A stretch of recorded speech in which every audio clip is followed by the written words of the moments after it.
Hey there, hope you're doing well. This is not a technical podcast. I'm not going to talk about development or architecture, which is what I typically do.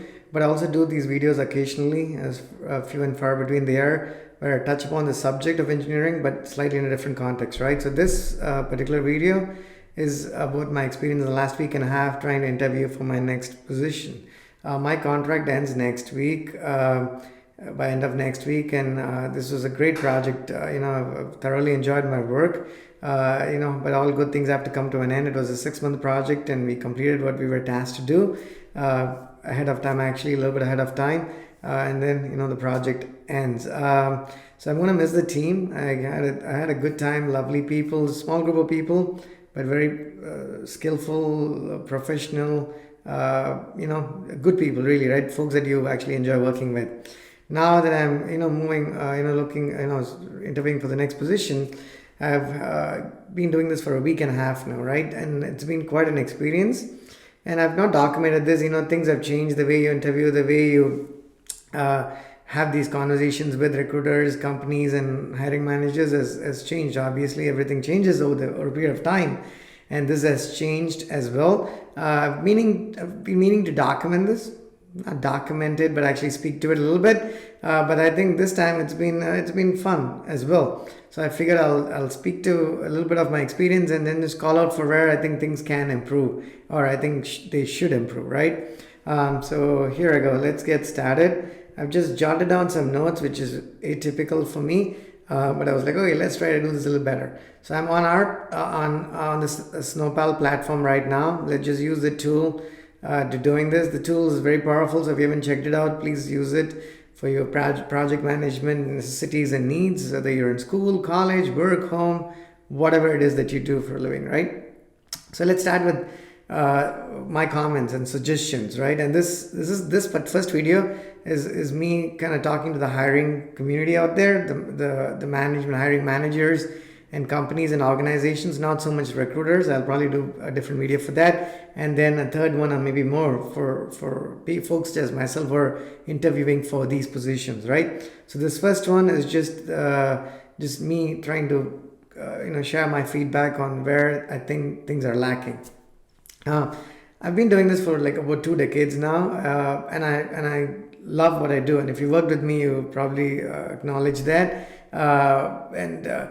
So I speak with a lot of emotion, even if I'm trying to hide it. When I do these videos, it's not generally myself. When I turn the camera on, I'm more sober and calm and composed.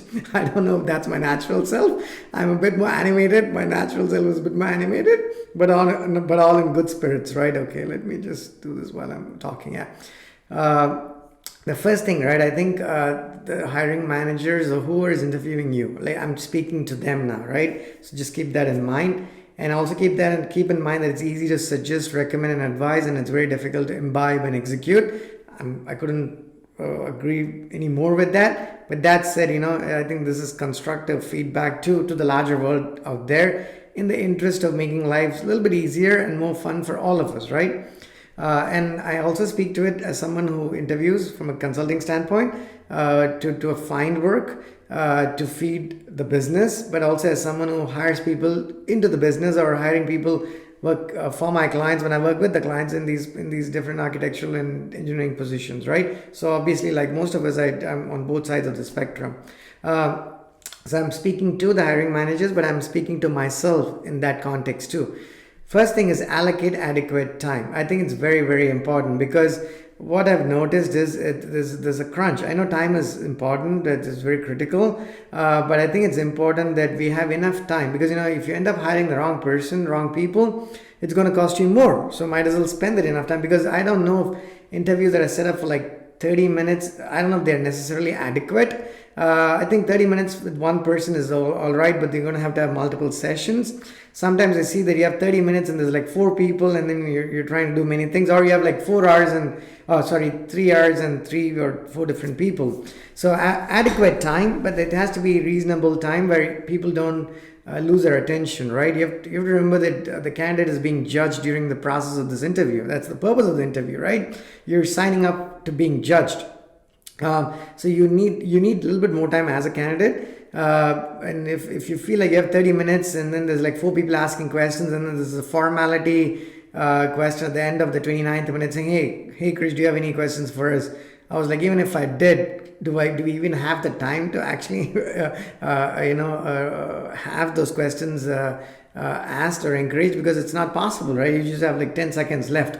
So I think number one, allocate adequate time. Whatever adequate is depends on your position, the needs, the requirements, and whatnot. Time is precious. We all know that, but recognize that everyone's time is equally precious, right? So I think adequate is subjective, but there's got to be enough time. And I know what you're thinking. If you know me, Krish talks a lot. I'm not a man of few words. So people like me need more time. But that's what it is, right? We are a package. People come in all shapes, sizes, and forms. You don't know that. So just plan for the worst, which is somebody who's very chatty, right? Allocate adequate time is item number one. The second item is make candidate at ease. This is extremely important because unless you put people in the best position for them to answer those questions, they're not going to do a great job, and you don't want to make a good judgment, right? So that's one thing to say. I don't believe in presenting my best self at the interview. I typically try not. I present my only real self. Actually, it's not good, bad, or ugly, right? Because people ought to know who you really are, because they don't want to sign up. You don't want them to sign up for the you that is not you. But for that to happen, I think that the interviewers need to make candidates at ease. Some of us take the liberty of getting into ease because we've done this for a while. Our personalities support that naturally, but that's not the case for everybody. Everybody, you're all cut from a different cloth. So I think unless you make the candidate at ease, you're not going to get the best answers, and they're just going to give you wrong answers because they are nervous and anxious. Now, some of it is left to their personalities, but there's other things you could do to make them feel at ease. Because you're trying to get the best out of them. How can they help you? Because you have a need, right? Just as much as they have a need. So I think it's important. And I see that this is not happening. And all of these things that I'm trying to speak to here, hasn't changed or improved dramatically over the last 20 years. Sure, there are tools out there that treats a lot of us like bots and puts us through an assembly line. But the human aspect to interviewing hasn't improved, and it shouldn't be lost in this equation, because that is the most important thing. You're hiring a human. You're not hiring a bot. There will come a day, we're all working towards it, where bots are going to replace us, so we do more interesting stuff. That's great, right? But till that happens, and even when that happens, our respect should not be lost, right? So respect is a different thing. In this bullet point, it's just making the candidate feel at home. Okay, let's go through this. The next one is, the third item is, give them an opportunity to introduce themselves. I've been in interviews where interview starts and boom, you get fired with questions, which is fine, because people want to know what you know. Everything that you claim on LinkedIn, everything that everybody said about you on LinkedIn and everywhere else seems to be not so important, which I don't know why. I understand credibility is an expensive trait. Like, I believe it was Warren Buffett who said that. You don't expect it from cheap people, and I take credibility very seriously, personally, right? I would never say something that's not the truth, that I don't believe is the truth, and expect the same from everybody that's speaking to me. But that may or may not necessarily be the case for multiple reasons, right? People have a need to get this position. They have to pay their bills. So people might say things inadvertently that may not be accurate. Maybe they don't intend to lie. Maybe they're just stretching the truth, however you put it. I cannot see myself condoning that in any situation. But I'm far from perfect, so right? Who am I to speak to that? But I think what's important is you give them an opportunity to introduce themselves. Before you start firing questions, whether or not credibility is a different discussion altogether, a different bullet point. You don't want to start asking questions in second one, because they don't know you. You don't know them. And it becomes very, very hard to answer these questions, because we are like two absolute strangers on this call, trying to one of them trying to judge and assess the other, which doesn't bode for a good environment. That's not how it's going to